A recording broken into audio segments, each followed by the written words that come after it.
ആരെങ്കിലും തൊള്ളിയിൽ വെച്ചിട്ടുണ്ടോ? ഇതുമാണ് സ്റ്റാർട്ടിങ് പുസ്തകം. ലഹരിയുടെ പല വകഭേദങ്ങളുണ്ട്. അതിന്റെ പേരുകളൊക്കെ നമുക്ക് പറയാൻ വയ്യ. ഇതൊക്കെ തന്നെ അറിയോ എന്താണ്? അത് പഠിച്ചാൽ കേട്ടോ. കഴിഞ്ഞിട്ട് അത് പഠിക്കാനല്ല നമ്മൾ വന്നത്.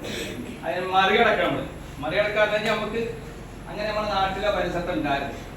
അത് ഉപയോഗിക്കുന്ന ആളിന് എന്ത് വേണം? നമ്മൾ രഹസ്യമായിട്ട് ഉസ്താദന്മാരോടോ അല്ലെങ്കിൽ വീട്ടിലത്തെ ഉറപ്പാടൊക്കെ പറഞ്ഞു കൊടുക്കാം. അങ്ങനത്തെ ആളുകളെ നമ്മൾ ഒറ്റപ്പെടുത്തണം സമൂഹത്തിൽ. മനസ്സിലായല്ലോ?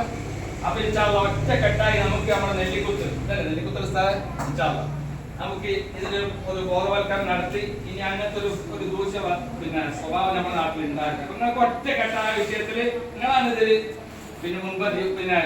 മുൻപന്തിയിൽ നിൽക്കേണ്ടത്. നിൽക്കൂലേ? ഇതാണ് സംഭവത്തിൽ സാധാ ഒരു സിസർ ഉപയോഗിക്കാൻ പാടില്ല എന്നുള്ളത് അതിന്റെ നിർമ്മാതാക്കൾ പറയുന്നുണ്ട്. ഇതിപ്പോ പറയേണ്ട ആവശ്യമില്ലല്ലോ.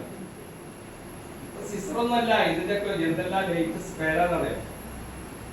LSD, MDM അങ്ങനെ തുടങ്ങി ഒരുപാട് പേരുണ്ട്. ഇപ്പൊ എവിടെ സിസറിൽ എവിടെ ഉള്ളത്?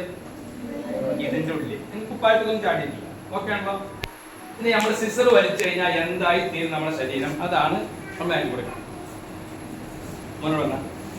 എന്താ പേര്? സിനാൻ. ചില കൂട്ടുകാരെ സമ്മർദ്ദം കൊണ്ടിട്ടേ നമ്മള് വലിക്കൂല. അങ്ങനെ പറയും. ഇപ്പോഴല്ല, ഞാൻ ചെറിയ കുട്ടികളൊക്കെ അങ്ങനെ കൂട്ടുകാരുണ്ടെങ്കിൽ നമ്മൾ തിരിച്ചറിഞ്ഞേ പറ്റൂ. അവരോട് നമ്മൾ എന്ത് വേണം? നോ പറയാ. ഈ വിഷയത്തിൽ നീ അയച്ചു നമ്മളൊരു എന്തെല്ലാന്ന് പറയാം. മനസ്സിലായല്ലോ? ഈ സിസർ വലിച്ചാൽ എന്താവും നമ്മുടെ ശരീരം? ആ സിസർ ഒരു സുന്ദരമായ ശരീരമായിട്ട് സങ്കല്പിക്കുക. സിസർ വലിച്ചു കഴിഞ്ഞാൽ ഇതുണ്ട്. ഒന്ന് കാണിച്ചു കൊടുത്താൽ വണ്ണല്ലാത്തൊരു സിസറായി എന്ന് പറഞ്ഞാല് എല്ലാ അസുഖങ്ങളും ഉണ്ട്. അതൊന്ന് ശരിക്കും നോക്കാം, ഉറപ്പ് വരുത്താം. മൊബൈലിൽ അടിച്ചു നോക്കിക്കോളൂ കണ്ടോ? അപ്പൊ ഇതിൽ നമുക്കൊരു പാഠം കിട്ടി. സിസർ വലിച്ചാൽ നമ്മുടെ ശരീരമായിരിക്കും ചെറുതാവും എന്ന് പറഞ്ഞാൽ രോഗം ഉണ്ടാവും. അതുകൊണ്ടാണ് ഡോക്ടർമാരൊക്കെ പറയുന്നത് ആരോഗ്യത്തിന് ഹാനികരം എന്ന് പറയാൻ കാരണം. ഏത് രോഗം ഉണ്ടായിട്ട് ഡോക്ടർമാർക്ക് എന്നാൽ ഒരു ചോദ്യം ഉണ്ട്. കള്ളുകൂടി ഉണ്ടോ, മയക്കുമരുന്ന് ഉപയോഗിക്കോ, സിസർ വലി ഉണ്ടോ? ചോദ്യമാണ്.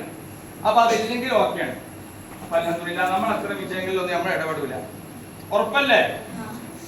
നല്ലൊരു ഞാൻ തുടങ്ങുകയാണ് കേട്ടോ. നല്ലൊരു പരിപാടി ഞാൻ ചെയ്ത് നമുക്ക് നമ്മളെ